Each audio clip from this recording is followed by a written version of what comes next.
कंसचानूरमर्दनम्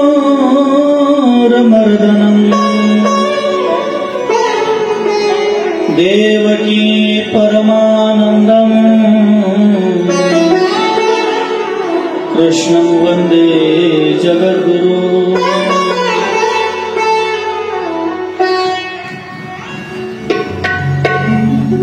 करारविन्दे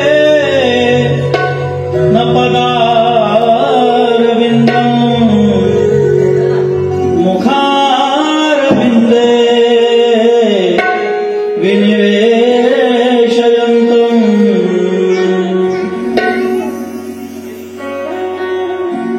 वटसपत्रसपुटे शयानम् आनन्दम् मनसा स्मरामि।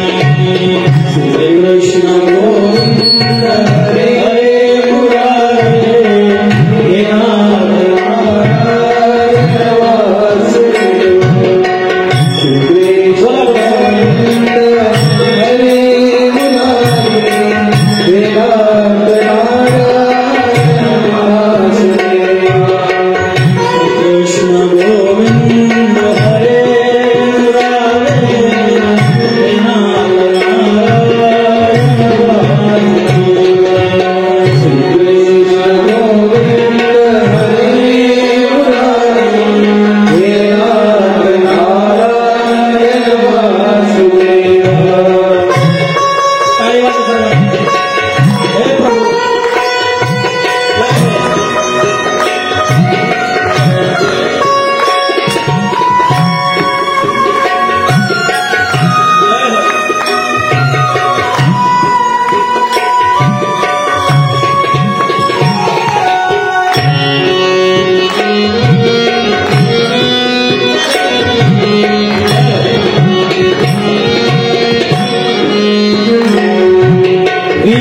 विक्रेतुकाना किलगोपकन्या मुरारी पारार्पितचित्तवती दध्यादिकं मोहवशादवोच गोविन्द दामोदर माधवेति। श्री कृष्ण गोविन्द हरे मुरारी हे नाथ नारायण वासुदेव। श्री कृष्ण गोविन्द हरे मुरारी हे नाथ नारायण वासुदेव। गृहे गृहे गोपवधूतगङ्गा सर्वे मिलित्वा समवाप्ययोगम् पुण्यानि नामानि पठन्ति नित्यम् गोविन्द दामोदर माधवेति। श्री कृष्ण गोविन्द हरे मुरारे हे नाथ नारायण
दुःखावसाने इदमेव ज्ञेयम् देहावसाने इदमेव जाप्यम् गोविन्द दामोदर माधवेति श्रीकृष्ण गोविन्द हरे मुरारी हे नाथ नारायण वासुदेव श्रीकृष्ण गोविन्द हरे मुरारी हे नाथ नारायण वासुदेव श्रीकृष्ण राधा वर गोकुलेश गोपाल गोवर्धननाथ विष्णु जीवेति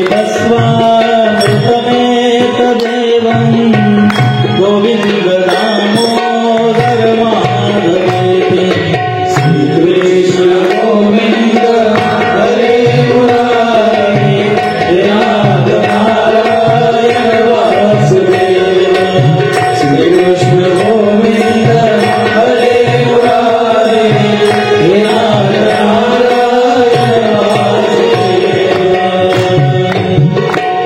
श्रीकृष्ण गोविन्द हरे मुरारे हे नाथ नारायण वासुदेव वक्रतुंड महाकाय सूर्यकोटि समप्रभ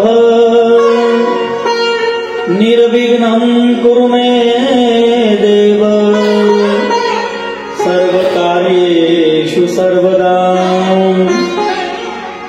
कृष्णाय वासुदेवाय हरे परमात्मने प्रणतक्लेशनाशाय गोविन्दाय नमो नमः गुरुर्ब्रह्मा गुरुर्विष्णु गुरुर्देवो महेश्वरः गुरु साक्षात् परब्रह्म तस्मै श्री गुरुवे नमः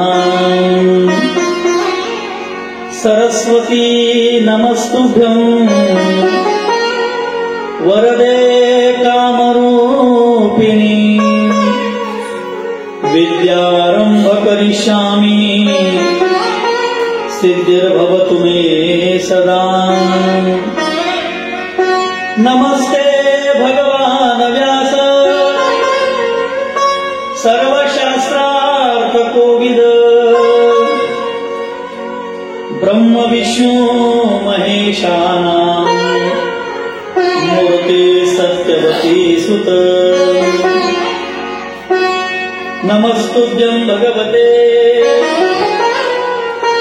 ज्ञान वैराग्यशालिने नारदाय सर्वलोक पूजिताय सुरर्षये शूकरूप प्रबोधज्ञ सर्वशास्त्र विशारद एतत्कथा प्रकाशेन मदज्ञानं विनाशय अलङ्कापुरी रम्य सिंहासनस्थम्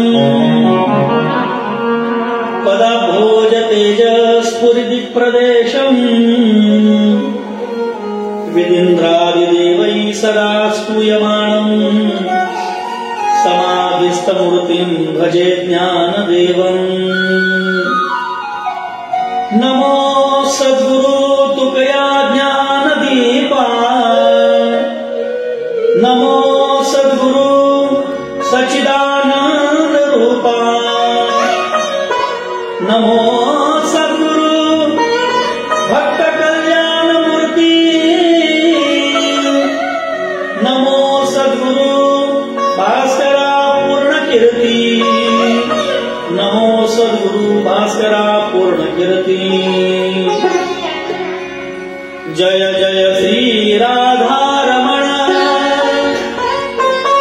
जय जय नवल किशोर जय गोपी चितचोर प्रभु, जय जय माखन चोर, जय जय माखन चोर।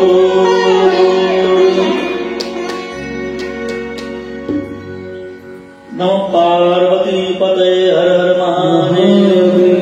गोपाल कृष्ण भगवान की जय। प्रभु रामचंद्र भगवान की जय।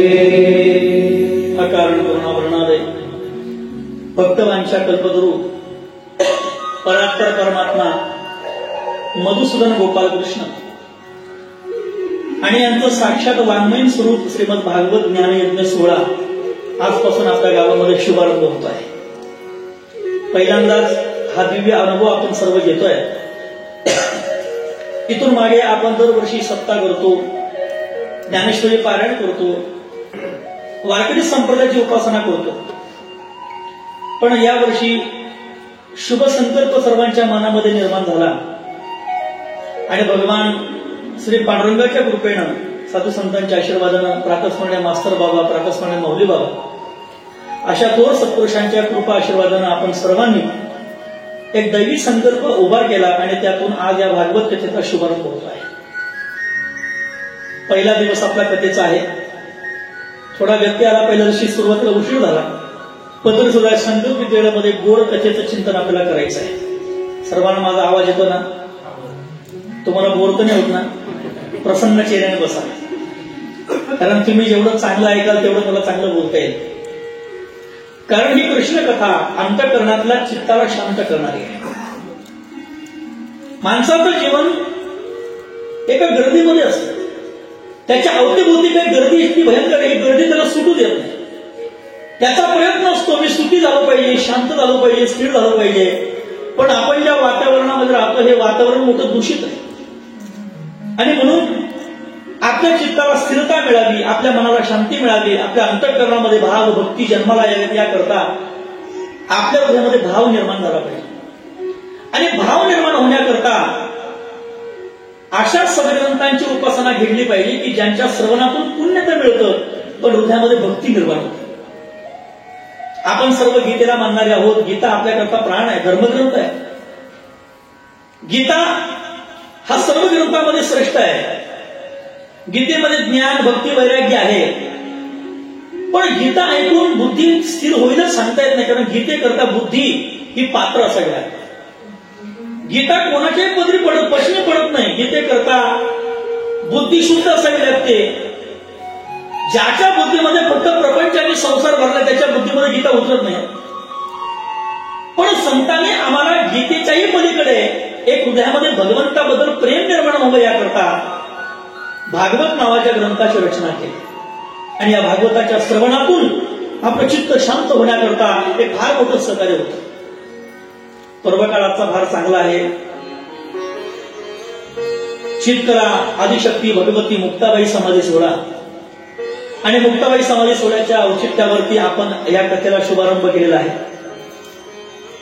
खरं म्हणजे सर्व विश्वामध्ये परमात्मा भरलेला आहे. जो जड चेतन उंच कनिष्ठ खोल सखोल अशा सर्व वस्तूंमध्ये परमात्माचा, ज्याच्या आज्ञेने सूर्य गती बदलतो, ज्याच्या इच्छेमुळे वायुमंडल स्थिर आहे, ज्याच्या कृपेमुळे सृष्टीतलं चैतन्य हे खेळत आहे, ज्याच्या आभार उतारतेमुळे सृष्टीचं सौंदर्य क्षणाक्षणाला बहरत आहे, ज्यानं वक्र दृष्टी घेतली तर सर्व विश्व प्रलयातून मुक्त नष्ट होऊन जाईल, ज्याच्या केवळ स्मरण मात्राने हजारो जन्माचं पाप नष्ट होतात, अशा परमात्मा जो सर्वांच्या हृदयामध्ये आहे, अशा सर्वांच्या हृदयामध्ये असलेल्या चैतन्य परमात्म्याला व्यासपीठावरून साष्टांग दंडवत करतो.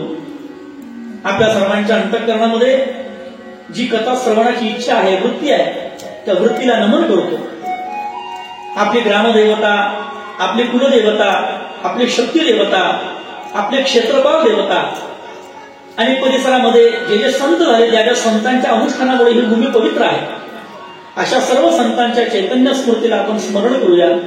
प्रातस्मरणीय माऊली बाबा, प्रातस्मरणीय शंकर नाना, प्रातस्मरणीय मास्तर बाबा अशा थोर सत्पुरुषांच्या चैतन्य स्मृतीला स्मरण करूया आणि आपण कथेच्या मुख्य गाभ्याकडे येऊया.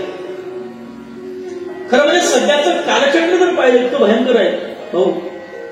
आता सध्याच्या काळामध्ये कोणाच्या मनात धाक राहिला नाही, आता आदर राहिला नाही, प्रेम राहिलं नाही.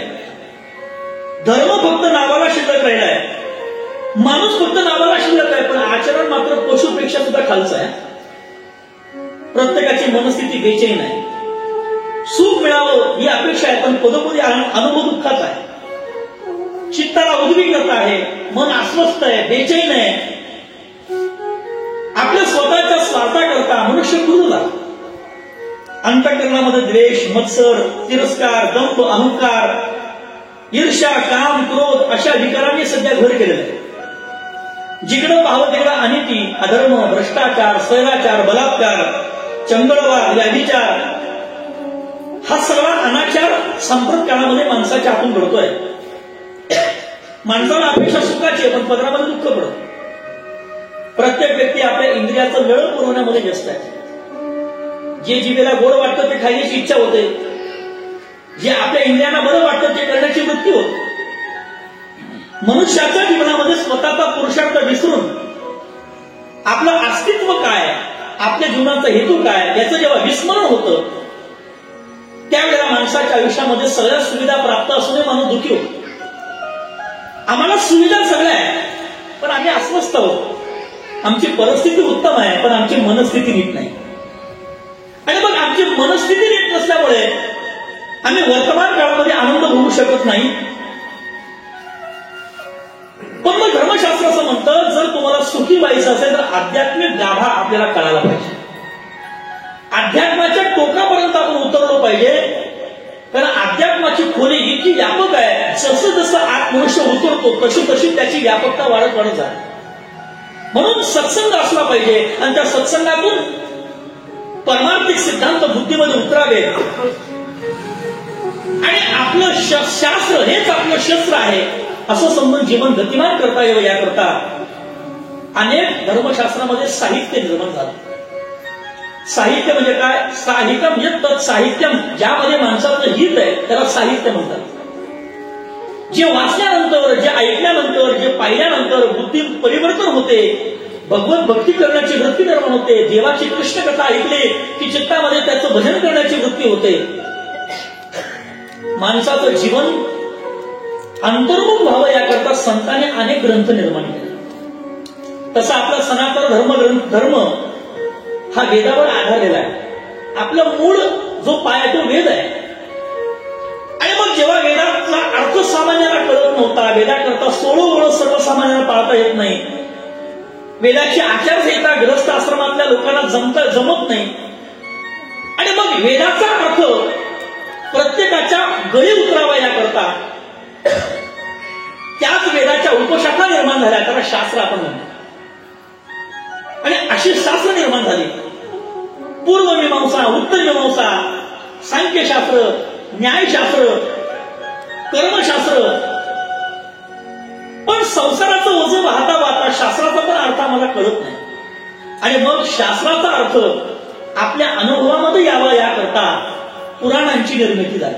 आधी वेद, नंतर शास्त्र, नंतर पुराण. आणि मग पुराणामध्ये इतिहासामध्ये घडलेल्या सगळ्या कथा या व्यवहारिक जीवनाशी समन्वय साधून आपल्याला कळाव्या, आणि आपल्या अंतःकरणामध्ये त्या कथेच्या माध्यमातून भाव निर्माण व्हावा, भगवत भक्ती निर्माण व्हावी याकरता भगवान व्यासांनी 18 पुराणांची निर्मिती केली. किती पुराण दिली? 18 पुराण. शास्त्र 6, वेद 4, पुराण 18. त्यामध्ये पण काही प्रकार आहे, स्मृती ग्रंथ आणि श्रुती ग्रंथ. श्रुती आणि स्मृती हा 2 प्रकार आहे. श्रुती म्हणजे काय, स्मृती म्हणजे काय? श्रुती म्हणजे श्रवण केलेले, गुरुच्या जवळ बसून गुरुकडून जे श्रवण केलं ते लिखाण झालं, त्याला श्रुती ग्रंथ म्हणतात. आणि भगवत कृपेनं एक दैवी शक्ती आपल्या बुद्धीमध्ये विवेक निर्माण करून ज्ञान स्मरण करून ग्रंथ काही निर्माण झाले, त्याला स्मृती ग्रंथ म्हणतात. जे ग्रंथ स्मरण करून लिहिले त्याला स्मृती ग्रंथ म्हणतात, आणि जे ग्रंथ श्रवण करून लिहिले त्याला श्रुती ग्रंथ म्हणतात. श्रुती स्मृतीचे अर्थ असे शब्द आहेत ज्ञानेश्वरीमध्ये. 17 पुराण भगवान व्यासांनी लिहिली, आणि पण व्यासांची मनस्थिती मोठी उद्विग्न होती. व्यास सामान्य नाही. आज जगामध्ये जे काही साहित्य आहे, मग धर्म कोणताही असो, पंथ कोणताही असो, जगामध्ये जे जे काही शास्त्र आहे ते सगळं शास्त्र व्यासांचं उष्ट आहे. व्यास सामान्य नाही. नमोस्तुते व्यास विशाल बुद्धे फुल्लारविंदयकपत्र नेत्र येन त्वया भारततैलपूर्णम् प्रज्वालितो ज्ञानमय प्रदीपः प्रपन्न पारिजाताय स्तोत्रमैत्रैकपाणे. भगवान व्यास सर्व शास्त्रांचं निर्माते आहे. भगवान व्यास हे भगवान कृष्णांचेच कलावतार आहेत, परमात्म्याचे कलावतार आहेत. परमात्म्याचे काही अवताराचे प्रकार झाले, पुढे आपण पाहणार आहोत. अंश, अंशांश, पूर्णतम, कला, त्यापैकी भगवान व्यास हे भगवंताचे कलावतार आहेत, परमात्म्याचे. आणि भगवान व्यासांच्या बुद्धीतून शास्त्र निर्माण झालं आणि त्यात शास्त्राला अत्यंत मुकुट शोभणारा ग्रंथ म्हणजे श्रीमद भागवत महापुराण आहे. भागवत म्हणजे काय? अनेकांकडून तुम्ही ऐकलं असेल की भागवत एकदा ऐकलं पाहिजे, भागवत आपण श्रवण केलं पाहिजे. पण अशा भागवतामध्ये नेमकं काय? आज आपल्याला भागवत कथेचा महिमा पाहिजे की भागवत कथा ऐकल्यानंतर काय होतं, भागवत नेमका कोणत्या विषयाला स्पर्श करतं, काय भागवत म्हणजे. आपल्या परंपरेमध्ये 2 ग्रंथ प्रमाण आहेत, एक रामायण आणि भागवत. रामायण म्हणजे काय? ज्यामध्ये रामाचं चरित्र, त्याला रामायण आपण म्हणतो. रामायण शब्दपाठ कसा आहे? राम हे देवाचं नाव आहे आणि अयन म्हणजे घर. म्हणजे आपल्या उदयरूपी घरामध्ये रामाची प्रतिष्ठापना व्हावी याकरता जी उपासना ज्या ग्रंथात आहे त्या ग्रंथाला म्हणतात राम अयन म्हणजे रामायण. रामायणामध्ये भगवान कृष्णाचं चरित्र आहे, रामाचं चरित्र आहे. संसार करता करता आपापल्या जबाबदाऱ्या कशा पार पाडाव्यात हे रामायण शिकवतं. भावाने भावाशी कसं वागलं पाहिजे, पत्नीने पतीशी कसं वागलं पाहिजे, पित्याने मुलाशी कसं वागलं पाहिजे, मुलाने बापाशी कसं वागलं पाहिजे, गुरुने शिष्याशी कसं वागलं पाहिजे, सेवकाचा जबाबदारी काय, या सगळ्या कथा आम्हाला रामायणामध्ये ऐकायला मिळतात. आता रामायण पाठ नाही असा एकही व्यक्ती इथं नाही, आपल्या मनामध्ये लहानपणापासून त्या कथा आपण ऐकत आलेलो आहोत. रामायणाने आपलं ग्रस्त जीवन उत्तम होतं. मग भागवताचं वैशिष्ट्य काय? तर भागवत कृष्णस्तु भगवान स्वयं. भागवत म्हणजे प्रत्यक्ष भगवान कृष्णांचं वाङ्मयीन रूप आहे. जेव्हा भगवान निजधाम गमनाला निघाले, अवतार संपला देवाचा, ज्याचं संत त्याला इथून जावं लागतं. कुणी असतो, आएगा सो जाएगा राजा रंग फकीर, कोण सिंहासन चढ चले कोण बंदे जंजीर. भगवान कृष्णांनी आता अवतार संपवला आणि निजधाम गमनाकरता निघाले. प्रभास नावाचं क्षेत्र, गुजरातचा समुद्रालगतचा भाग, प्रभास क्षेत्र. गोमती नावाची नदी वाहते, गोमती. त्या नदीच्या काठावरती सोरटी सोमनाथ पासून एक 5-50 किलोमीटर अंतरावरती गोमती नदी आणि त्या प्रभास क्षेत्रामध्ये भगवान निजधामाला निघाले. आता तो व्याध येणार आहे. कोणता व्याध? ज्याच्या हातामध्ये धनुष्य आहे आणि तो धनुष्य आता बाण देवाच्या पायाला मारली. सगळी व्यवस्था देवाला केली आहे. भगवान निजधामाला निघाले आणि ही वार्ता उद्धवाला कळाली. कोण उद्धव? भगवान कृष्णाचे मित्र, सखे, भक्त आणि ज्ञानी महात्मा. आयुष्यभर देवाची संगत लागले उद्धवजी. आणि उद्धवजींना कळालं. उद्धव तात्काळ निघाले आणि धावत धावत गेले आणि धावत धावत उद्धवाला देवाला म्हणतात, देवा थांबा, कुठे निघाला? आणि मग कृष्ण म्हणतात, उद्धवा आता माझं काम संपलं आणि काम संपलं की माणसाला थांबू नये. कधी कधी आम्हाला बऱ्याच दुकानामध्ये पाठी पाहायला मिळते, कामाशिवाय जास्त वेळ बसू नका. ज्याचं काम संपलं त्यांना तिथं थांबू नये. माझं काम संपलं, अवताराचं प्रयोजन संपलं. आता महाभारताचं युद्ध झालं, पांडवांचा विजय झाला, हस्तिनापूरमध्ये राजा धर्मारा युधिष्ठिराची प्राण तिथं त्यांना राज्याभिषेक झाला. आता माझं काम संपलं, धर्माची स्थापना झाली आणि माझा अवतार त्याच्याच करताय. यदा यदा हि धर्मस्य ग्लानिर्भवति भारत. धर्माची स्थापना केली, आता मी निघालो, आता माझं काम संपलं. उद्धव म्हणले, थांबा देवा, तुम्हाला जाता येणार नाही. म्हटलं का? तुम्ही जाल पण आमचं काय? तुम्ही जर गेलात तेव्हा आता सध्या द्वापारयुगाचा अंतिम चरण चालू आहे, तुम्ही जर गेलात तर कलियुग सुरू होणार आहे आणि या कलियुगामध्ये धर्माच्या नावाने अधर्म करणारे लोक जन्माला येतील, दांभिकपणा वाढेल. या कलियुगामध्ये स्वतःच स्वार्थ जपण्याकरता धर्माची हत्या करणारे नीच लोक जन्माला येतील. हे देवा, या कलियुगामध्ये जगणं असंही होईल. आता तुम्ही निघालात, मग आमचं काय, आम्ही कसं जगावं?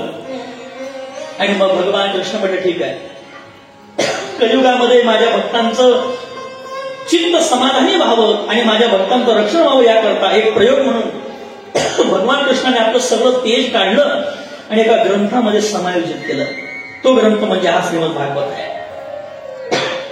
स्वकीयं यद् भवेत् तेज सच्च भागवते ददात् तिरोधाय प्रविष्टोऽयम् श्रीमद्भागवतार्णवम्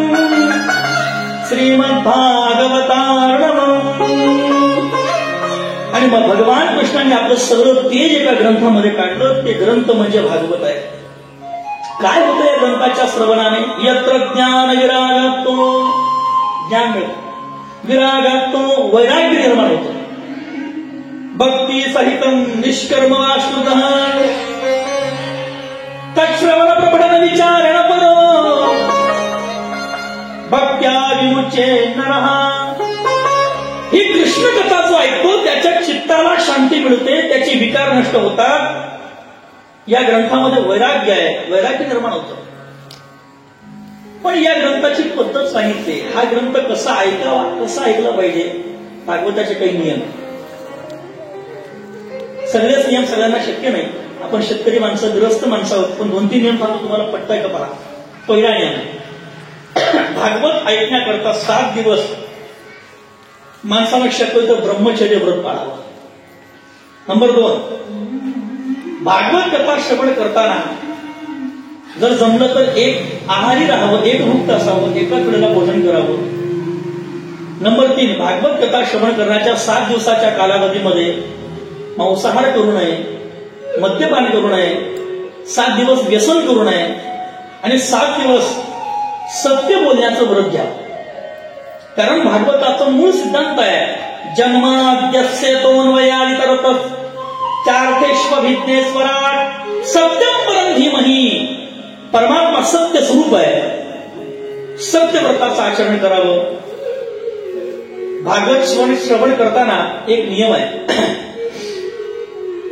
आता आज जिथं बसलात ना, उद्यापासून आपली तीच जागा ठरवा. 7 दिवस जागा बदलायची नाही बाबू.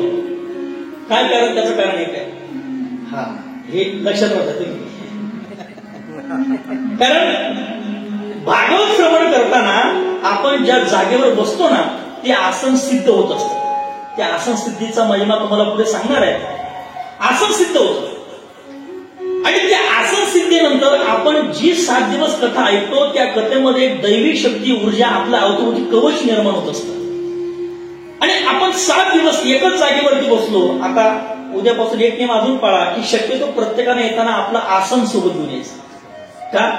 7 दिवस आपलं आसन बदलायचं नाही आणि आपल्या आसनावर दुसऱ्याला बसू द्यायचं नाही. 7 दिवस आपलं आसन स्वतंत्र ठेवायचं. काही काही गोष्टी अनुष्ठानाने केल्या तर त्याचं फल मिळतं. प्रक्रियेच्या साधनेच्या 2 पद्धती आहेत. काही गोष्टी श्रद्धेने केल्या जातात आणि काही गोष्टी या अनुष्ठानप्रिय असतात, अनुष्ठानाने केल्या जातात. अनुष्ठानाचं फार मोठं महत्व आहे. का वाचावं भागवत, का ऐकावं भागवत, तर त्याचा अजून एक महत्वाचा फायदा. आणि यंदाचा हा पर्वकाळ तर फार मोठा आहे, या वर्षाचा पर्वकाळ. कारण ह्या वर्षी महाकुंभाचा पर्वकाळ आहे. म्हणजे प्रयागला कुंभ झाला, पण त्या कुंभाची शक्ती ही सिंहस्थ पर्वणीपर्यंत आहे.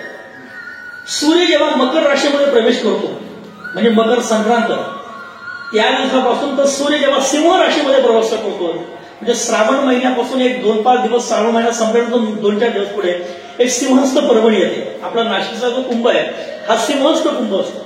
म्हणजे तो कुंभ सिंहस्थ पर्वणी काळामध्ये येतो.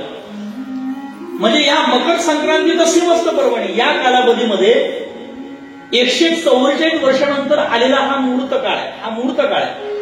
आणि या मूर्ख काळामध्ये जर समजा अनुष्ठानपूर्वक श्रीमद भागवताचं श्रवण केलं तर त्याचा लाभ असा होतो की आपले सगळे पितर मुक्त होतात.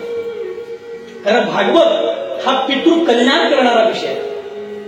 घरामध्ये एखादा व्यक्ती अकाल मृत्यूने गेले असेल, घरामध्ये बाळ जन्माला आले लगेच मेलं, एखाद्याचा अपघाती मृत्यू झाला असेल, एखादा फाशी घेऊन मेला असेल, घरामध्ये एखादी बाळंतीण स्त्री म्हणजे बाळाला जन्म दिला लगेच गेली असेल, तर अशा वेळेला अशा लोकांना पिशाच योनीमध्ये जावं.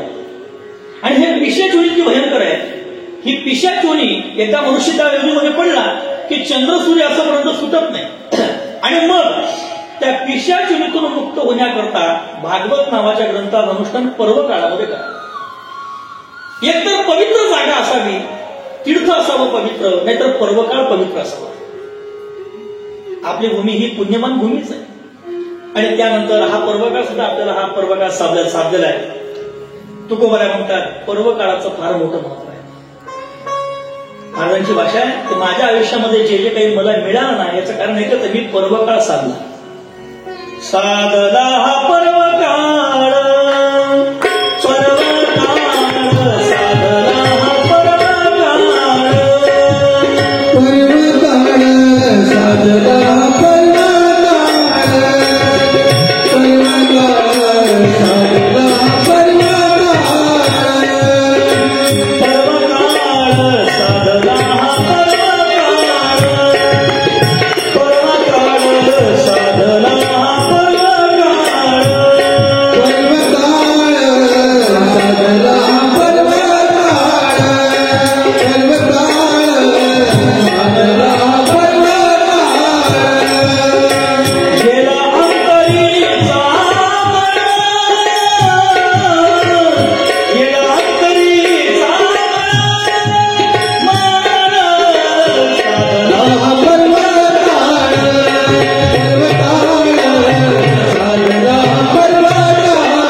साधला हा पर्वकाळ, गेला अंतरीचा मळ. पर्वकाळ साधला तर त्याचं विशेष फळ मिळतं. असा हा महत्वाचा पर्वकाळ 144 वर्षानंतर आलेला हा आपण साधतोय, हे आपलं विशेष भाग्य आहे. 17 पुराणं लिहिली पण व्यासांच्या चित्ताला अजून शांती मिळत नव्हती. महाराज विचार करा, ज्यांनी वेदाच्या शाखा निर्माण केल्या, ज्यांनी 6 शास्त्र निर्माण केली आणि ज्यांनी 17 पुराणं लिहिली, ते व्यास परेशान आहे. आपलं काय गणित आहे? आपण तीच गणित गडबड. आपण कोणतीच उपासना आपल्या आयुष्यात नाही. धर्म म्हणजे काय आपल्याला कळत नाही. शास्त्र साधना अनुष्ठान माहिती नाही, योग माहिती नाही, वैराग्य काय, भक्ती विवेक साधना काही माहिती नाही. अरे ज्यांनी आयुष्यभर साधन केलं त्यांना शांती मिळाली नाही. उद्विग्न होत. सरस्वती नदी वाहत होती. त्या सरस्वती नदीच्या पश्चिम बाजूला भगवान व्यास चित्त शांतीकरता अनुष्ठान करत होते. सकाळ झाली, नदीमध्ये स्नान केलं, डोळे बंद केले, पद्मासन लावलं आणि नासाकडे दृष्टी धारण करून आता भगवंताचं स्मरण करताय. पण चित्त उद्विग्न नाही, मन लागत नाही, ध्यान लागत नाही. आणि तितक्यात व्यासांनी वरती एका महात्म्याचं भजन ऐकलं. आकाश मार्गाने एक महात्मा भजन करत चालला होता. त्याच्या डोक्याला शिंडी होती, गळ्यामध्ये धवळ फुलांचा हार होता, गळ्यामध्ये विणा अडकवला होता, हातामध्ये चिपळ्या होता आणि त्या महात्म्याचं भजन चालू आहे. नारायण नारायण श्रीमद नारायण नारायण नारायण नारायण नारायण श्रीमद नारायण नारायण नारायण. बरोबर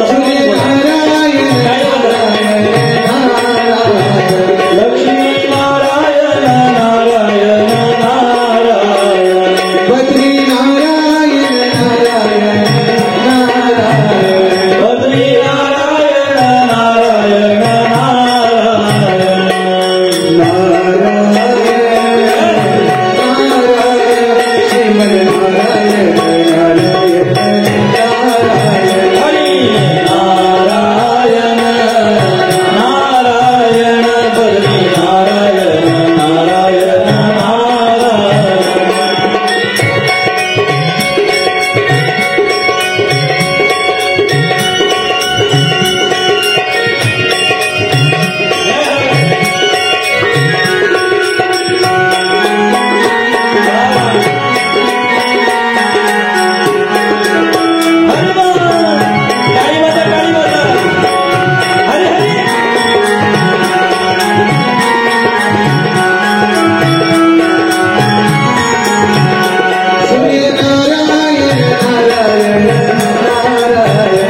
एका जागेवर थांबत नाही.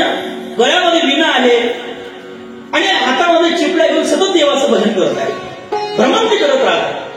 आणि भ्रमण करता करता नारायण नावाचा उच्चार खाली व्यासांनी ऐकला आणि व्यासांनी पाहिलं आणि वरती नारदजी चालले. नारदजींचं दर्शन केलं आणि आवाज दिला, ओम नमो नारायण. नारदजी समोरून उभे राहिले, व्यासांकडे पाहिलं आणि व्यासांचा चेहरा चिंतित होता. माणसाचा चेहरा वाचता येतो, माणसाच्या चेहऱ्यावरून कळतं त्याच्या मनामध्ये काय दुःख आहे. आणि नारदजींनी चेहरा पाहिला व्यासांचा आणि व्यासांना म्हटले की तुम्ही प्रत्यक्ष भगवंताचे कला अवतार आहात आणि तुम्ही तुमच्या चेहऱ्यावर चिंता. कारण चिंता ही चिंता से चतुराई घटे, पाप से घटे लक्ष्मी, दुख से घटे शरीर, चिंता से चतुराई घटे कहवे दास कबीर.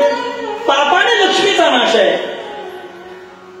दुःखाने शरीराचा नाश आहे आणि चिंतेने चिता चिंता समख्याता, बिंदू मात्रेने विशेषता, सजीव दयते चिता चिंता आणि निर्जीव दयते चिता. सद्गुरु डोंगरे महाराज म्हणायचे चिता और चिंता में बिंदू का फरक आहे. चिंता आणि चिता शब्द सारखाच आहे पण फरक आहे. चिता या शब्दावर चिंप ठेवला की चिंता शब्द, पण फरक आहे. चिता मेल्यानंतर जाळते आणि चिंता जिवंतपणे जाळत राहते. आणि सांगितलं तुम्ही चिंता करता. संत आपल्या समोर आले की त्यांच्या समोर आपलं मनोगत व्यक्त करायचं असतं. योग्य अधिकारी श्री गुरु तुमच्या समोर आले, त्याचं वय पाहू नका, त्यांना अध्यात्मातले प्रश्न विचारा. योग्य संत आले ज्यांच्यावर आपली श्रद्धा आहे त्यांना अध्यात्मातले शंका विचारा. आणि मग नारदजींना पहिल्यांदा सांगितलं, महाराज तुम्ही देवर्षी आहात, ब्रह्मदेवाचे पुत्र आहात, तुम्ही नारायणाचे परम भक्त भागवत आहात, कृपा करा माझ्या चित्तातलं जे चिंतन आहे हे शांत झालं पाहिजे. माझं चित्त शांत होत नाही, सांगा मी काय करू.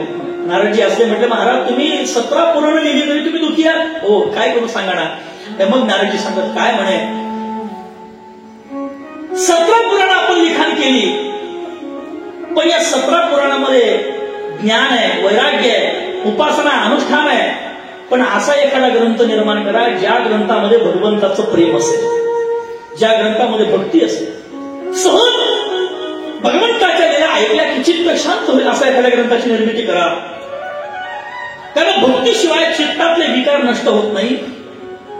म्हणून आपल्याला आपल्या वडिलांकडून जे मिळालं होतं भक्तिसाराचं बीज ब्रह्मदेवाकडून नारदांना मिळालं आणि ते भक्तिसाराचं बीज नारदजींनी भगवान व्यासांना सांगितलं. ते 4 श्लोकामध्ये, त्याला चतुश्लोकी भागवत म्हणतात. या 4 श्लोकापासून 18,000 श्लोक व्यासांनी निर्माण केले. भागवतातले मूळ श्लोक 4. हे 4 श्लोक जो ऐकतो, जो पाहतो, जो वाचतो, त्याच्या अंतरकाळामध्ये भगवान परमात्म्याचं दर्शन होतं असा लाखो करोडो साधकांचा अनुभव. आणि या 4 श्लोकापासून भागवताचे 18,000 श्लोक निर्माण झाले. भागवत या ग्रंथामध्ये 12 स्कंद आहेत आणि या 12 स्कंदामध्ये 18,000 श्लोक आहेत. 18,000 आणि त्याचं मूळ या 4 श्लोकामध्ये आहे. अहमेवासमेवाग्रे नान्यद्यत्सदसत्परम् पश्चादहं यदेतश यो वशिष्येत सोऽस्म्यहम् कृतेऽर्थं यत्प्रतीयेत न प्रतीयेत चात्मनि तद्विद्यादात्मनो माया यथा भासो यथा तमः यथा महान्ति भूतानि भूतेषु चावचेष्वनु प्रविष्टान्यप्रविष्टानि तथा तेषु न तेष्वहम् एतावदेव जिज्ञास्य तत्त्वजिज्ञासुनात्मन अन्वयव्यतिरेकाभ्याम् यत् स्यात् सर्वत्र सर्वदा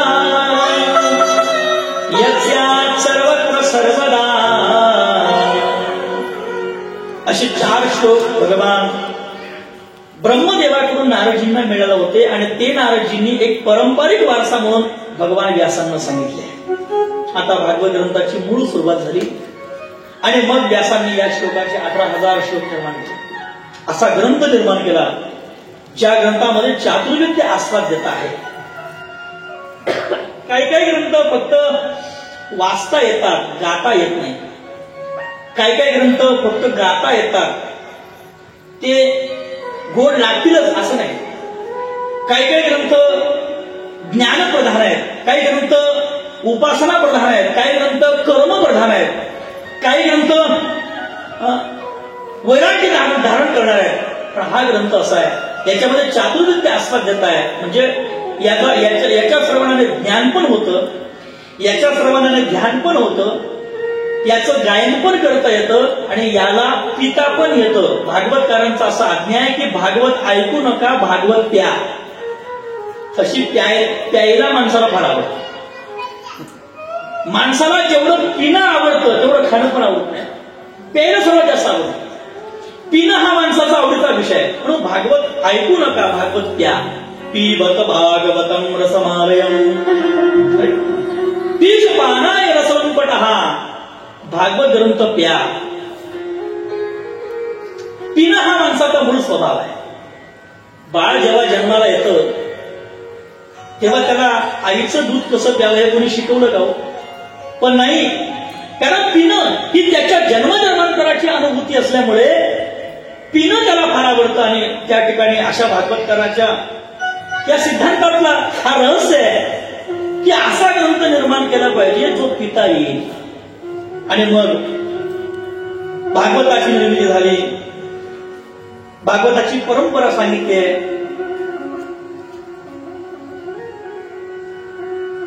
कोणी कोणी हा ग्रंथ कसा कसा कोणाकोणाला सांगितला. सर्वप्रथम जेव्हा विश्व निर्माण होण्याची वेळ आहे, जेव्हा ब्रह्मदेव प्रलयकालीन पाण्यामध्ये निर्माण झाले, त्यावेळेला ब्रह्मदेवाला हंसरूप परमात्म्यानं उपदेश केला. ब्रह्मदेवानं हेच ज्ञान आपल्या मुलाला म्हणजे देवर्षी नारदला सांगितलं. नारदजीने हेच ज्ञान व्यासांना सांगितलं. व्यासांनी शुकदेवांना सांगितलं आणि शुकदेवांनी सूतजींना सांगितलं.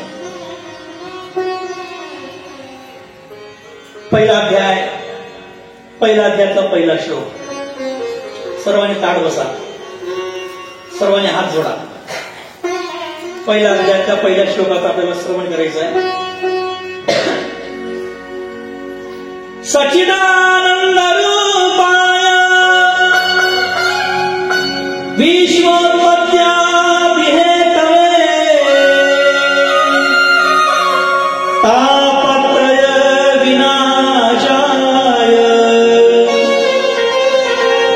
कृष्णाय वयं नमः. सच्चिदानंद रूपाय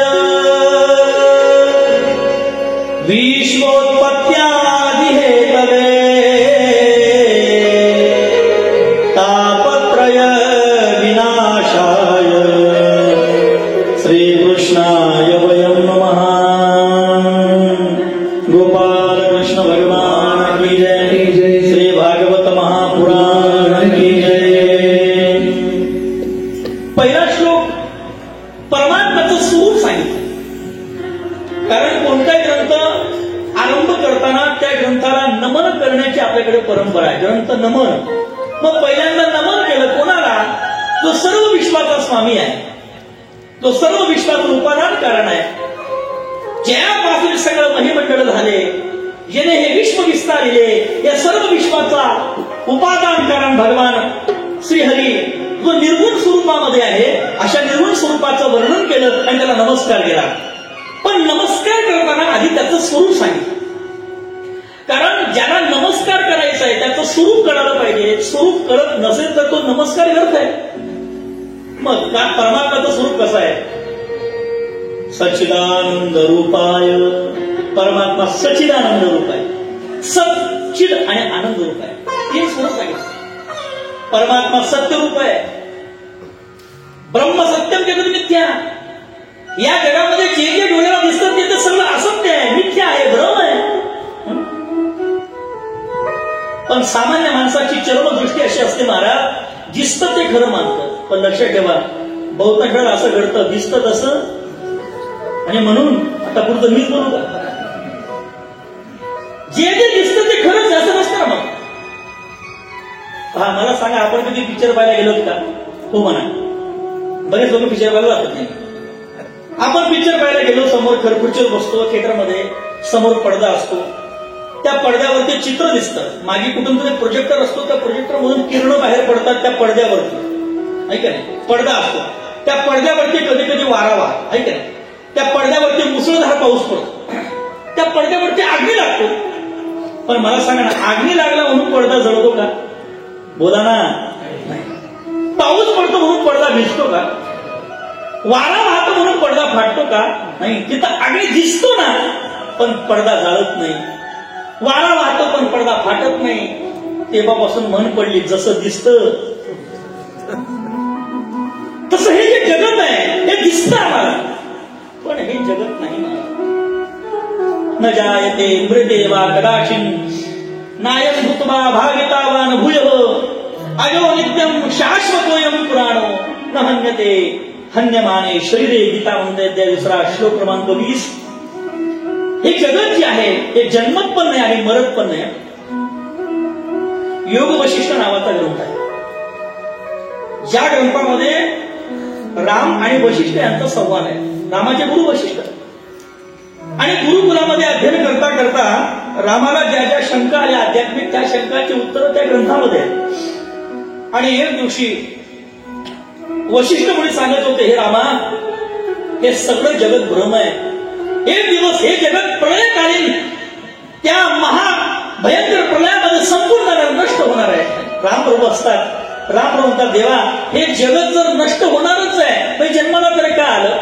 नष्ट होणार आहे मग जन्माला तरी का आलं? वशिष्ठमुळे म्हणतात, हे जगत जन्माला येतच नाही, हे जन्माला पण येत नाही आणि हे संपत पण नाही. मग दिसतं ते काय? दिसतं तो भ्रम आहे. उन्हाळ्यामध्ये आपण डांबरीवरती चालताना पाहिलं की आपल्याला मृगजळ दिसतं. असं वाटतं पाण्याचा पुढे काही तलाव आहे का काय? लांबून वाटतं पाणीच आहे, पण जवळ गेलं की फजिती होते, पाणी नसतं, तो पाण्याचा भास असतो. त्याप्रमाणे हे जगत आहे जे नाही पण दिसतं, हा भ्रम आहे. मग या नाही नसलेल्या जगतामध्ये सत्य काय? सत्यम परम धीमहि. परमात्मा सत्य आहे. सत्य तू सत्य तू सत्य तू विठ्ठला. आणि कागा डावेला जगला का? परमात्मा सत्य आहे. परमात्माचं स्वरूप सांगितलं, सच्चिदानंद रूपाय. जो सत्य आहे, जो चिदरूप आहे, चैतन्य रूप आहे. चैतन्य म्हणजे काय? आता मी बोलतोय, तुम्ही ऐकता आहात, याचं कारण आहे कारण आपल्यामध्ये चैतन्य आपल्याला सहकार्य करतं. आपल्यातलं चैतन्य जर निघून गेलं तर हे प्रेतच आहे ना. प्रेताला पण डोळे आहेत पण प्रेत बघू शकत नाही. प्रेताला पण कान आहेत पण प्रेताला ऐकू जात नाही. अरे प्रेताला पण जीभ आहे पण त्याला चव कळत नाही. प्रेताला पण सगळे नाक आहे पण प्रेत श्वास घेत नाही. का? कारण त्याच्यात राम निघून गेला आपण म्हणतो, म्हणजे त्याच्यात चैतन्य निघून गेलेलं आहे. आणि हे जे चैतन्य आहे, चैतन्य परमात्म्याचं स्वरूप आहे. सच्चिदानंद रूपाय. आनंद रूप आहे परमात्मा. परमात्म्याचं स्वरूप म्हणजे काय? आम्हाला जो जो आनंद मिळतो ना, खूप भूक लागली आहे, आवडते पदार्थ समोर आहेत आणि खाल्ल्यानंतर तृप्तीची स्थिती येते ना, ती तृप्तीची अनुभूती म्हणजे परमात्माच आहे. डोंगरेजी महाराज म्हणतात, इस देह को धारण करने के बाद जो जो आनंद की अनुभूति आती है वो आनंद हम नहीं भगवान बोलते. कारण आनंद म्हणजे परमात्माचं स्वरूप आहे. परमात्मा आनंद रूप आहे. मग परमात्माचं स्वरूप कळालं पण याचा फायदा काय? तापत्रय विनाशाय श्रीकृष्णाय वयं नमः. परमात्मा ताप नष्ट करणार आहे. आपल्याला 3 ताप आहे. कोणता ताप? आदिदैविक, आदिभौतिक आणि आध्यात्मिक. आध्यात्मिक म्हणजे काय? शरीराची जी व्याधी त्याला आध्यात्मिक ताप म्हणतात. काल मी पावसात भिजलो, परवा खूप सर्दी झाली, डोकं जड पडायला लागलं, डोळे जड झाले, चक्कर यायला लागली, जिभेला चव कळत नव्हती, अंग तापानं फणफणलं, खोकला सर्दी वाटायला लागली, कोणाशी बोलण्याची इच्छा होत नाही. हा जो ताप आहे हा आध्यात्मिक ताप आहे, शरीराची व्याधी. दुसरा आहे आधिभौतिक ताप. आधिभौतिक म्हणजे इतरांकडून जो होतो तो, स्वतःला जो ताप होतो तो आध्यात्मिक, आणि दुसऱ्याकडून जो होतो तो आधिभौतिक. आणि तिसरा आधिदैविक. असे 3 ताप आहेत. आणि या 3 तापाला नष्ट होतो महाराज. 3 ताप नष्ट होतात कधी? जेव्हा भगवान परमात्माचं स्मरण आपल्या हातून घडतं. म्हणून सांगितलं श्रीकृष्णाय वयं नमः सच्चिदानंद रूपाय विश्वोत्पत्त्यादि हेतवे तापत्रय विनाशाय श्रीकृष्णाय वयं नमः. पुण्य पावन नैमिषारण्य ठिकाण, आणि त्या नैमिषारण्यामध्ये शौनक आदी ऋषी जमले होते. शौनक ऋषी 88,000 साधू नैमिषारण्यामध्ये ध्यान साधना करतात. किती साधू? 88,000. आणि त्या साधूंचा यज्ञ चालू शौनक मुनींचा. आणि त्या यज्ञामध्ये अचानक अत्यंत भगवनिष्ठ आणि शुकदेवांचे शिष्य सूतजींचं येणं होतं, सूतजींचं आगमन होतं. आमच्या घरामध्ये शुभ संकल्प काहीतरी सत्कर्म चालू आहे, आणि अचानक आमच्याकडे एखादा महात्माला समजावं, देवाची कृपा झाली. सूतजींचं येणं झालं, सर्वांना मोठा आनंद झाला. आणि त्या आनंदाच्या उत्साहामध्ये सर्वजण उठले, सूतजींना नमस्कार केला आणि सर्वांनी आवाज दिला, नमो नारायण. हे सूतजी, आम्ही मोठे भाग्यवान आहोत, आज तुमचं दर्शन आम्हाला झालं. वा वा वा, काय आजचा भाग्याचा दिवस आहे. यज्ञ चाललोय भगवत प्राप्ती करता, आणि तुम्ही इथे आलेला आहात. सर्वांनी उंच आसन सूतजींना बसण्याकरता दिलं. ऐका ना, आपल्यापेक्षा जर एखादा ज्ञानी महात्मा आला तर त्यांचं वय पाहू नका. आपल्यापेक्षा एखादा जर समजा तपोनिष्ठ महात्मा आला, त्याचं वय पाहू नका, त्याचं ज्ञान पाहू नका, त्याला शरण जा आणि त्याच्या समोर आध्यात्मिक शंका ठेवा. सूतजी उंच जागेवरती बसले आणि शौनकांनी प्रश्न विचारला, हे महात्मन, आमचं मोठं भाग्य आहे तुम्ही इथं आलेला आहात. आम्ही यज्ञ करतोय भगवत प्राप्ती करता, पण या यज्ञामध्ये यज्ञ तोपर्यंत सिद्ध होत नाही जोपर्यंत त्या यज्ञामध्ये भगवत चर्चा होत नाही.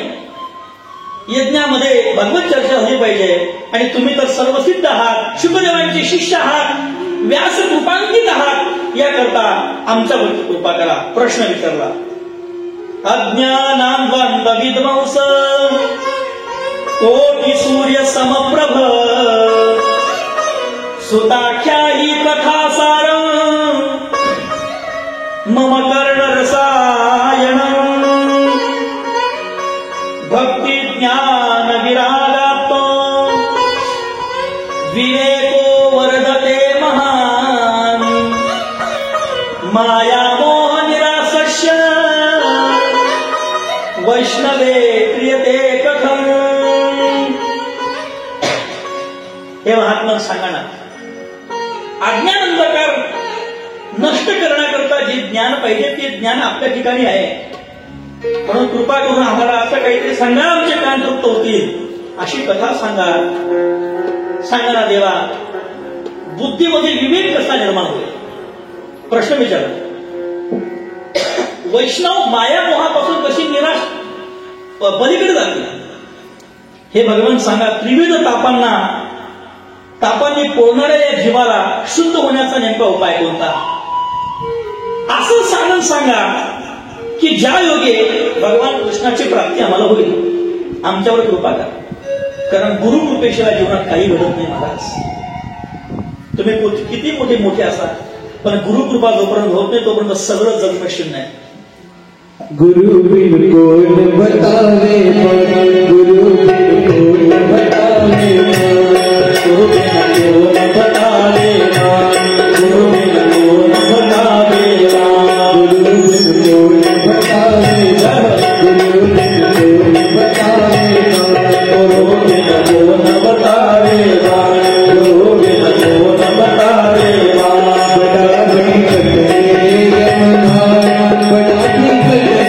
बड़ा बड़ी कटे यमुना, बड़ा कटले यमुना घाट, बड़ा कटले यमुना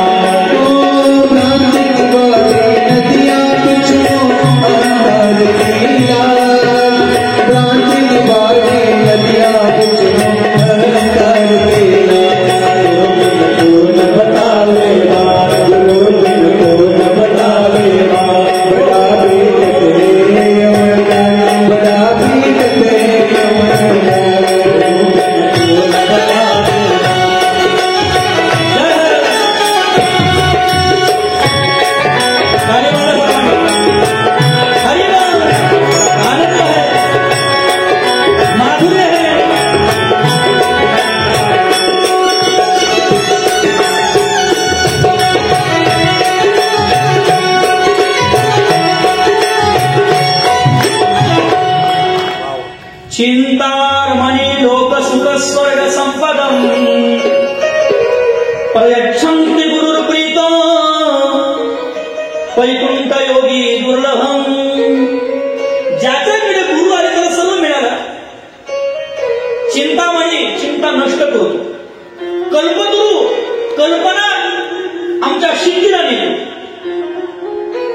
एखाद्या माणसाला समजा परीच मिळाला तर लोक त्याला सोनं लावण्याची गरज त्याला होईल. पण एखाद्याला योग्य गुरु भेटला तर त्याला वैकुंठ प्राप्त होतं. वैकुंठ योगी दुर्लभम. सांगा ना महाराज, असं काहीतरी साधन सांगा, आमचे कान तृप्त होतील. आणि मसूतजी बोलायला लागले, तुमच्या हृदयामध्ये भगवत भक्ती आहे. जन्म मृत्यूचं भय नष्ट करणारं शास्त्र निष्कर्ष मी तुम्हाला सांगतो, ज्यामुळे भक्ती प्रवाहाला वेग येतो आणि कृष्णांच्या प्रसन्नतेला आपण प्रमुख कारण होतो. भगवान कृष्णांच्या चरणाची प्रीती निर्माण होते, असं शास्त्र तुम्हाला सांगतो. लक्षपूर्वक ऐका. काल व्याल मुखग्रास त्रास निर्णात हेतवे श्रीमद्भागवतम शास्त्रम कलोकिरेण भाषितम्. एतस्माद् परं किश्चिन्मनशुद्धेन विद्यते जन्म जन्मांतरे भवेत् पुण्यं तदा भागवतं लभेत्. सध्या महाभयंकर कलियुग सुरू आहे आणि अशा कलियुगामुळे माणसाची बुद्धी ही क्षीण झालेली आहे. पण ज्याच्या मनामध्ये श्रद्धा आहे अशा श्रद्धाळू पुरुषाने जर भागवत कथा श्रवण केली तर त्याची बुद्धी ही सद्बुद्धी होत असते. माणसाच्या हातून पाप घडतंय याचं कारण एकच आहे, त्याची बुद्धी. बुद्धीच माणसाला मुक्त करते आणि बुद्धीच माणसाला बद्ध करते. याकरता ज्ञानोबराय बुद्धीला फार महत्व देतात. तत्बुद्धी माणूस निष्ठा तत्परायण हा बुद्धी फार महत्वाची. अरे एका मंथरेच्या मनामध्ये दुर्बुद्धी झाली आणि रामायण फिरलो ना महाराज. आंधळाचा पोरगा आंधळा ही एवढं म्हणण्याची दुर्बुद्धी द्रौपदीला झाली आणि महाभारताचं युद्ध झालं. आज घराघरामध्ये जे कलह सुरू आहे याचं कारण एकच आहे, दुर्बुद्धी. विनाशकाल जवळ राखील दुर्बुद्धी होते. विनाशकाले विपरीत बुद्धी. म्हणजे बुद्धी जेव्हा भगवंताचं चिंतन करेल, या बुद्धीमध्ये जेव्हा भागवताचे शब्द उतरतील तेव्हा त्याच्या मनामध्ये शंका राहणार नाही, संदेह राहणार नाही. अशा प्रकारे या भागवताचे शब्द तुम्हाला सांगतो. लक्षपूर्वक ऐका. एतस्माद् परं किश्चिन्मनशुद्धये जन्म जन्मांतरे भवेत् पुण्यं तदा भागवतं लभेत्. जन्म जन्मांतरे भवेत् पुण्यं तदा भागवतं लभेत्. जन्म जन्मांतराचं पुण्य उदयाला येतो तेव्हा त्याला भागवत कथा ऐकण्याची वृत्ती होते. हे भागवत सामान्य समजू नका. एकदा भगवान शुकदेव परीक्षितीला कथा सांगत होते. का कशी कथा सुरू त्याचा विचार आता उद्या पाहायचा आहे. परीक्षितीच्या समोर कथा सांगणार आहे. मागे चित्र तुम्हाला दिसतंय पहा.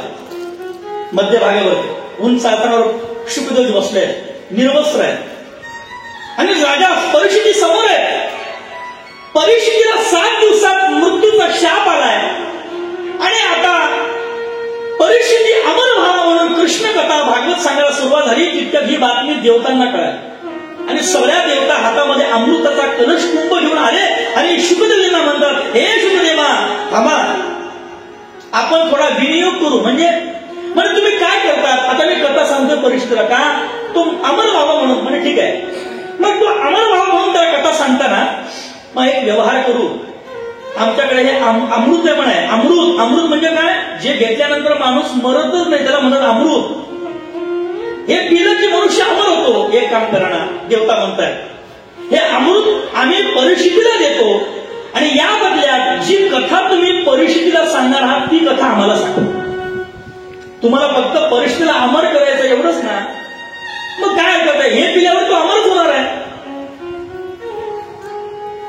शुकम नत्वा वदनम सर्वे स्वकार्य कुशलस्वरः कथा सुधा प्रयच्छस्व गृहीत्वैव सुधामिमाम्. हे ओळखलं महाराज शुकदेव यांनी. शुद्ध म्हटलं देवता फार भामट्यात म्हणून तुम्ही सगळे. अरे ही कथा तुम्ही एका सामान्य अमृताबरोबर तुलना करताय. अरे कुठे ते अमृत आणि कुठे ही कथा.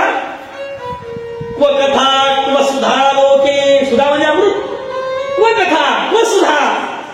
क्व कथा क्व सुधा लोके क्व काच मनिर्महा. अरे कुठे एखादा सामान्य काच आणि कुठे दिव्य हे अमृत. एखादा अनमोल किमतीचा माणिक आणि साधारण काच याची बरोबरी होईल का. ब्रह्मणा तो विचारैव तदा देवाच्य हासः. हे मूर्ख देवतांनो, तुम्हाला कथा श्रवणाचा अधिकार नाही का. कारण तुम्ही भोगी आहात. ही कथा कोण्या करता. भोग्या करता नाही. जो भोगी आहे त्याला ही कथा नाही. मग जो त्यागी आहे त्याला ही कथा आहे. याकरता ज्याच्या अंतःकरणामध्ये त्याग करण्याची वृत्ती आहे. शुकदेवांना राग आला. देवतांना हाकलून दिलं. एवं विनिमय ज्ञाते सुधा ज्ञा प्रतीक्षमाम. उठा उचला अमृत आणि निघा. प्रभास्यामो वयं सर्वे श्रीमद्भागवतामृतम्. श्रीमद्भागवतामृतम्. देवतांना हाकलून दिलं. अरे असा संसारामध्ये जरी सामान्य काचाची आहे मौल्यवान रत्नाची बरोबरी करता येत नाही. उचला ते निघा. भागवता करता त्याग पाहिजे. मग कोणता त्याग केला पाहिजे तर फार गोड तुकोबारे सांगतात. त्याग करा पण कोणता करा. त्याग तरी ऐसा करा.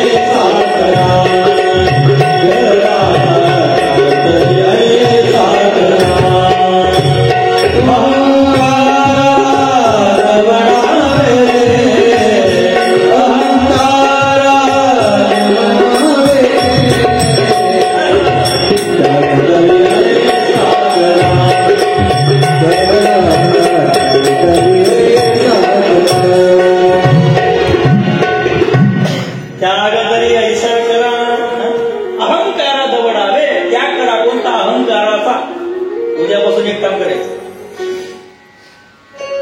कथेच्या पंडालमध्ये बसताना जिथं चप्पल काढतो ना तिथंच आपला अहंकार सोडून द्यायचा. मी कोण आहे, किती एकरचा मालक आहे, किती बागायतदार मोठा आहे, काही संबंध नाही. इथं सगळं चालतं महाराज. देवाला सगळं चालतं पण देवाला एका गोष्टीची ऍलर्जी. कशाची. अहंकाराची. अहंकार चालत ना महाराज. आणि जर अहंकार सुटला तर जीवन शांत होतं. ही कथा सूतजींना भगवान शुकदेवांनी सांगितली. कथेची परंपरा सांगितली. नारदांना हे शास्त्र ब्रह्मदेवानं सांगितलं असं तरी सुद्धा या कथेचं 7 दिवसाचं अनुष्ठान कसं करावं हे चिंतन सनकादिकांनी नारदांना सांगितलं. आणि मग शौनकजींनी प्रश्न सूतजींना विचारला. म्हणे का हो नारदजींची आणि सनकादिकांची भेट कशी झाली, कुठे झाली ते सांगा. आणि मग त्यावेळेला सूतजी सांगायला सुरुवात करतात. एकदाही विशालाया चत्वार ऋषयो मलः सत्संगार्थ समायाता दशशस्त्र नारदम्.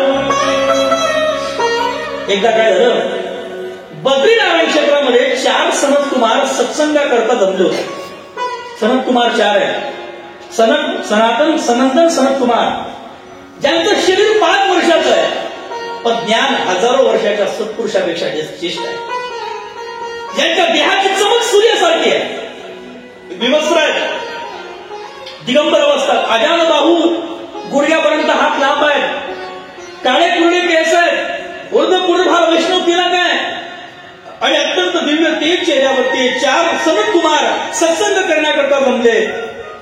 त्या संकालिकांची भेट नारदांची झाली बद्रिकाश्रमामध्ये आणि नारदजींनी संकालिकांना पाहिलं आणि मोठे भयभीत झाले होते नारदजी. नारदजींना खरंच भय वाटत होतं आणि संकालिक म्हणले, नारदजी तुमच्या चेहऱ्यावर चिंता, काय कारण? आणि मग नारदजी सांगतात म्हणे, काय महाराज, मी भगवत भक्त आहे, भजन करणार आहे, पण माझं मन सध्या व्यथित झालंय. म्हणे काय अडचण आहे?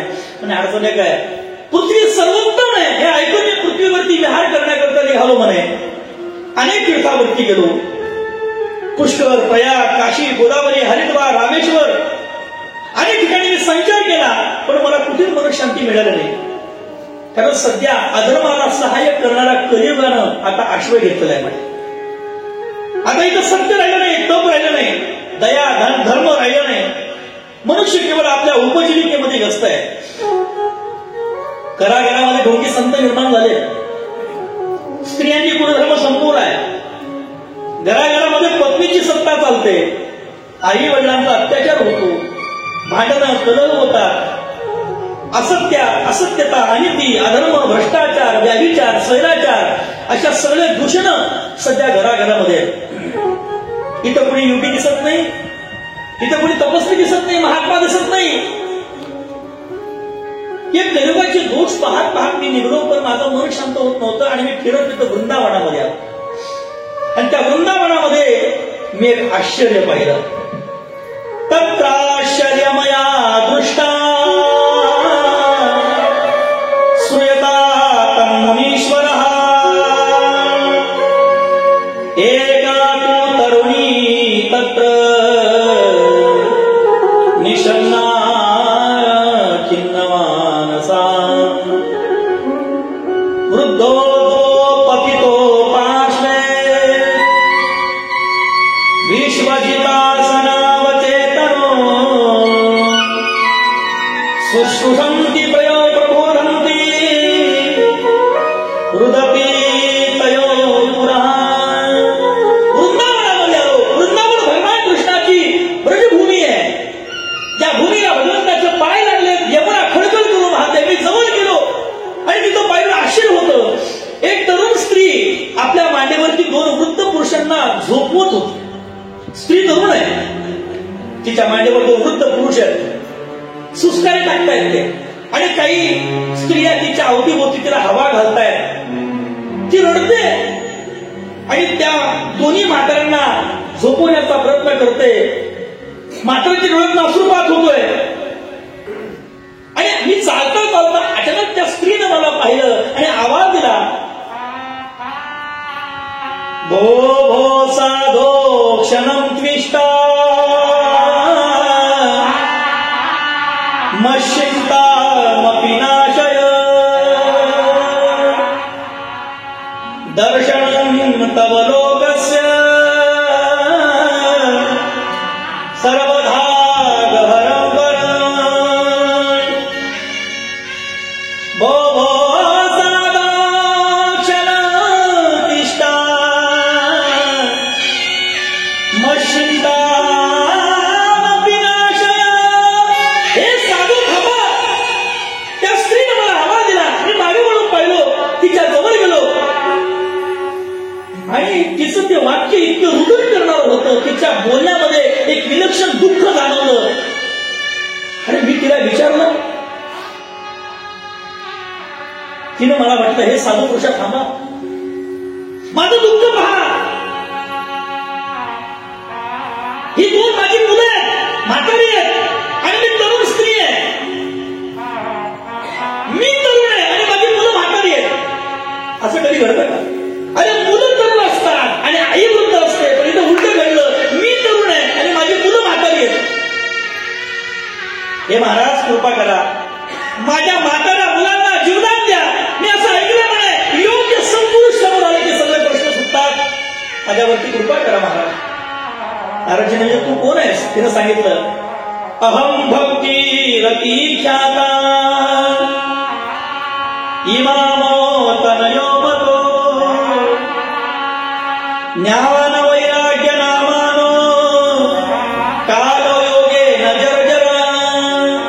हे महात्मन, हे देवर्षी, माझं नाव भक्ती आहे, मी भक्ती आहे, आणि हे माझे दोन मुलं ज्ञान आणि वैराग्य आहे.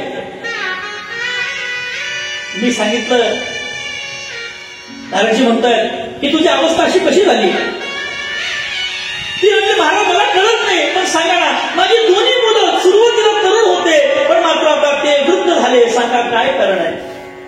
आणि मग त्या ठिकाणी ती म्हणते, महाराज, उत्पन्ना द्रविडो देशे साहमृद्धी कर्नाटके गतः क्वचिच्चिन् महाराष्ट्रे गुर्जरे जीर्णता गतः. सुरुवातीला मी तरुण होती महाराज, माझे मुलं तरुण होते, माझा जन्म द्रविड देशामध्ये झाला, कर्नाटकामध्ये मी वाढले आणि भक्तीमध्ये महाराष्ट्रात मला सन्मान मिळाला. गुजरातमध्ये आले, मी वृद्ध झाले, माझे मुलं पण म्हातारे झाले, आणि मी वृद्ध होती, माझे मुलं म्हातारे होते, आणि मग मी भगवान कृष्णाचे निर्धाम ज्या चरण ज्या स्पर्श मातीला लागले, ती माती वृंदावन व्रजभूमीमध्ये आले. तिथं मी तर तरुण झाले, पण माझे दोन्ही पुत्र मात्र म्हातारे. ज्ञान आणि वैराग्य. मला सांगा ना, याचं कारण काय. बहुधा तव वाक्येन दुःख शांती भविष्यति यदा भाष्यं भवेत् भूरि भवतो दर्शनं तदा. यदा भाग्यं भवेत् भूरि भवतो दर्शनं तदा. हे महात्मा, मला असं वाटतं तुम्ही काहीतरी माझं मुक्ती कराल. कारण मी ऐकलंय, ज्या घरामध्ये श्रीगुरु प्रसन्न होता, ज्या व्यक्तीवरती त्याचं जीवन धन्य होतं. नारदजी डोळे बंद केले आणि भक्तीचा इतिहास पाहिला. सांगितलं, हे भक्ती, सध्या कलियुग चालू आहे म्हणे. या कलियुगामध्ये लोकांना ज्ञान आणि वैराग्याची गरज वाटत नाही. तू भाग्यवान आहे, वृंदावनामध्ये आली, इथं तरुण झाली, कारण वृंदावनामध्ये भक्ती तरुण आहे. मग सांगा मला, याला उपाय काय. आणि मग नारदजी म्हणतात, चिंता करू नको, मी देवर्षी आहे, मी तुझ्या मुलांना तरुण करतो. जवळ गेले, हातामध्ये कमंडलूचं पाणी टाकलं, अभिमंत्रित केलं, काहीतरी मंत्राचा उच्चार केला, शिंपडलं, मुलं उठायचे, परत खाली पडायचे. उपाय फेल गेला. म्हणे मग ठीक आहे, मी गीतेचं अनुष्ठान करतो. गीतेचं पाठ केलं, पण तरी पण मात्र काही पुन्हा उठायचे, परत खाली पडायचे, सुस्कारा टाकायचे. अनेक उपाय केले, पण मात्र त्या ठिकाणी काही ते तरुण मुलं होत नाही, ज्ञान आणि वैराग्य तरुण होत नाही. आणि त्या ठिकाणी महाराज आकाशवाणी झाली. व्योमानी तदेवाभू ऋषयकिद्यतामितिः उद्याम फल सफलस्तेयम् भविष्यति न संशया. आकाशवाणी झाली आणि आकाशवाणी सांगितलं, हे नारदजी, जर ज्ञान आणि वैराग्य पुन्हा तरुण करायचे असतील तर त्याकरता सत्कर्म करा, अनुष्ठान करा. नारदजीला कळेना कोणतं सत्कर्म करावं. मग आकाशवाणी म्हटली, त्या सत्कर्माचं मार्गदर्शन संतांकडे जाऊन घ्या. नारदजी निघाले. जिथे जिथे आश्रम दिसला तिथे तिथे त्या संतांवर सांगायचे, उभं राहायचे आणि सांगायचे, महाराज, वृंदावनामध्ये ज्ञान वैराग्य जर्जर झालेलं आहे, त्याला तरुण्याकरता उपाय सांगा. ते संत म्हणायचे, अरे देवर्षी नारद, ज्याला उपाय सापडत नाही, हमकीच गली मी गरबला. उपाय शोध सर्वत्र फिरले आणि मग बद्रीनारायण क्षेत्रामध्ये आले आणि त्यांची भेट संकालिकाची झाली. आणि संकालिकांना सांगितलं, महाराज सांगा ना, असं काय करू की म्हणजे त्या ठिकाणी उपाय होईल, ज्ञान आणि वैराग्य पुन्हा तरुण होतील. आणि मग त्या ठिकाणी महाराज संकालिकांनी ऐकलं. संकालिक म्हणजे याला एकच उपाय, ज्ञान आणि वैराग्य तरुण होण्याकरता एकच उपाय आहे. यत् फलम नास्ति तपसा, हे तपस्याने होणार नाही. न योगेन समाधिना, हे योगाने समाधीने होणार नाही. मग अनायासेन तत्सर्व सप्ताह श्रवणे लभे, सप्ताह श्रवणे लभे, सप्ताह श्रवणे लभे. याकरता एक अनुष्ठान 7 दिवस केलं तर त्या 7 दिवसामध्ये हा सगळा प्रकार आणि ज्ञान वैराग्य मुक्त होईल. मग काय महाराज, ठीक आहे. जेव्हा नारदजींनी ऐकलं आणि मग नारदजी वृंदावनामध्ये भागवत सांगायला सुरुवात करतात. यमुना माता वाहते, कळकळ यमुनेच्या काठावरती मंडप दिला आणि दारो देशोदेशी निमंत्रण पाठवली, वाऱ्यासारखी बातमी पसरली, गाईच्या शेणाने जागा सारवली, अधिष्ठान झालं, कनेक्शन स्थापन झाला संकल्पपूर्वक आणि त्या संकल्पाने त्या ठिकाणी महाराज भागवत करता सांगण्याकरता नारदजी उंच जागेवरती बसले. हजारो साधुसंत नारदजींचा ऐकण्याकरता पहिला दिवस, दुसरा दिवस, तिसरा दिवस आणि भगवान कृष्णाचं स्मरण केलं. वासुदेव परायोगा, वासुदेव परामकः, वासुदेव पराकिया, वासुदेव परारते.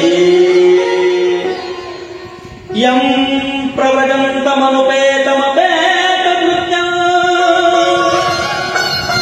द्वैपायनो विरहकातर्वाजुहाव पुत्रेति तन्मयतया तरवो विनेदू. आणि मग शिवदेवांचं स्मरण केलं आणि शिवदेवांच्या स्मरणानंतर काय चमत्कार महाराज. 7 दिवस झाले, 7व्या दिवसाची कथा पूर्ण झाली आणि चमत्कार भगवंताचं भजन सुरू झालं. श्रीकृष्ण गोविंद हरे मुरारे, हे नाथ नारायण वासुदेव. श्रीकृष्ण गोविंद हरे मुरारे, हे नाथ नारायण वासुदेव. हे नाथ नारायण वासुदेव, हे नाथ नारायण वासुदेव. हे नाथ नारायण वासुदेव,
आणि त्या ठिकाणी भागवत कथेचा महिमा, भागवत कथा ऐकली आणि म्हातारे झालेले ज्ञान वैराग्य तरुण झाले, तसे आपल्या बुद्धीमध्ये पण ज्ञान वैराग्य आहे, पण ते म्हातारे झाले.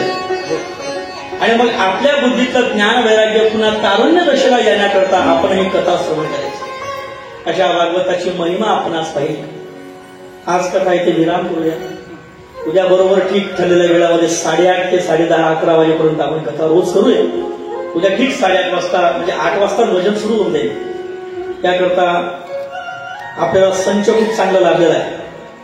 आदरणीय आमचे मित्र पवन महाराज जळगावकर, भूषण महाराज जळगाव, त्यांच्याकडे कार्यवाही खूप सुंदर आहे. आणि 7 दिवस इतका आनंद तुम्हाला मिळणार आहे, प्रचंड आनंद. उद्या परत एक जण आपला वाढणार आहे. उद्या विशेष आनंद आपल्याला पुन्हा उद्या येणार आहे. त्याकरता खूप 7 दिवस न भूतो न भविष्यती अशी गोडकथा आपल्याला करायची आहे. पूर्ण आनंद घ्यायचा. आज पहिला दिवस आहे, थोडी उशिरा सुरुवात झाली. उद्या गर्दी अजून वाढेल अशी अपेक्षा आहे. दोन्ही गावाचा हा मंडप असा मला तर वाटतं रस्त्यापर्यंत पॅक झाला पाहिजे, इतकी गर्दी आपली असली पाहिजे. उद्या अत्यंत नियोजित वेळेमध्ये कथा होईल. एक सूचना सर्वांना सांगून जातो, ह्या भागवताचं फल मिळावं अशी इच्छा असेल तर बहुतांश वेळेला अनेक गावामध्ये आम्ही कथा करतो आणि श्रद्धेपोटी लोक काय करतात, नारळ आणतात. त्या नारळामध्ये आपल्या घरामध्ये समजा कोणी अकाल मृत्यू प्राप्त झाला असेल, आई असेल, वडील असेल, अकाल मृत्यू गेला असेल, किंवा मग कोणी या वर्षभराच्या आधी कोणी गेलं असेल, निवर्तन असेल, तर त्यांच्या स्मरणार्थ, त्यांच्या कल्याणाकरता एका नारळावर त्यांची चिठ्ठी, नावाची चिठ्ठी लिहून आणा. नारळ घ्यायचं, त्या नारळावर त्यांचं नाव टाकायचं, ज्यांच्या स्मरणार्थ आपण ऐकतोय ते नारळ समोर खाली ठेवून द्यायचं समोर. त्या नारळाचं काय करायचं मी 7व्या दिवशी असं तुम्ही ते सांगणार आहे. श्रद्धेनं असं कृत्य केलं तर निश्चितपणे त्याचा लाभ होतो. नवदाम्पत्य आहे, मुलगा होत नाही, मुलगी होत नाही, आपण जर त्यांच्या नावाने त्याचं नारळ ठेवलं आणि तो प्रसाद म्हणून खाल्ला तर त्याचा लाभ होतो, असा अनेकांचा अनुभव आहे. हा भागवत ग्रंथ सामान्य नाही, ग्रंथ नव्हे हा श्रीकृष्ण. गीते वेदी मन पूर्ण, अनन्य होता या शरण, खचित कडे जन्म मरण. त्रितापदाती चिरये शांती, नाथही पदती कृष्णपदी ठेवू माथा, आरती कर तुझ भगवंता. भागवताचा महिमा सांगितलाय. अशा प्रकारे आपण उद्या जर तुमची इच्छा असेल तसा प्रकार तुम्ही करा.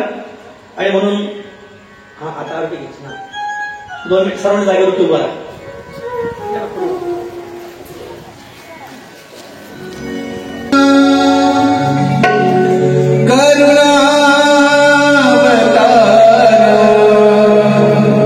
संसार सार बुझगे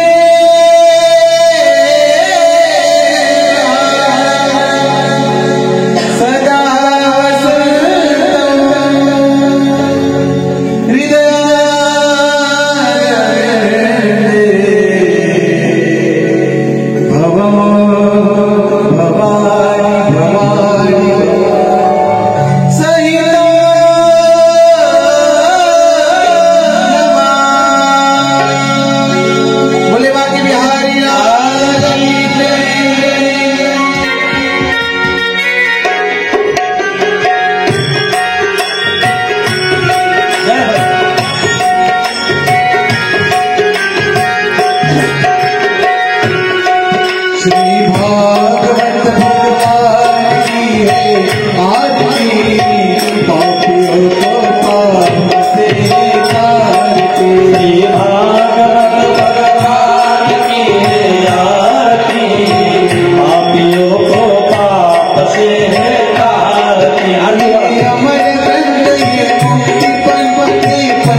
मधुसूदन की आरती पापियों को पाप से तारते भागवत भगवान की है आरती पापियों को पाप से तारती।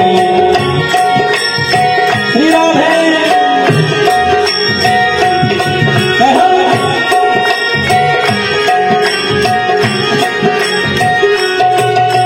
मधुर बोल जब पंख खोल सन्मार्ग दिखाने वाला बिगड़ी को बनाने वाला बिगड़ी को बनाने वाला बिगड़ी को बनाने वाला लीला रे लीला रे लीला रे लीला